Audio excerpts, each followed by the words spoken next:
It's trying to help development, not only as players, but the characters for when they get a bit older as well and what to expect.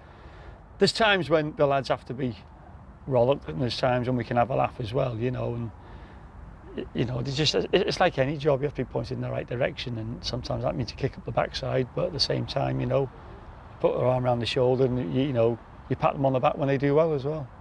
And that's how it should be, because football is no different to anybody else. It's a job. It's a glamorous job if you can get to the top, but at the end of the day, it's a job. When they come through the gate, we always say to them it's an opportunity.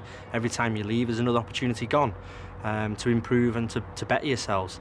Ultimately, as they go through all the age groups, it's important we keep their feet on the ground, especially those who end up representing national squads and things like that as well, and progressing quite quickly. It's important we keep their feet on the ground, and parents do as well, because it's they play a huge part in their sons' lives, bringing them to training, taking them home, taking them to games.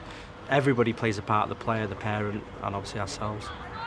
I joined at 15 years of age, and so we used to play just up the road actually at the colliery pitch, and we used to get changed in the colliery.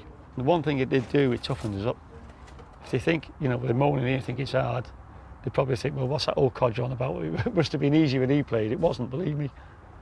But I wouldn't change it for the world. If I had to do exactly the same thing again and have my career over again, I would still start at Wrexham Football Club, because it's a place to be.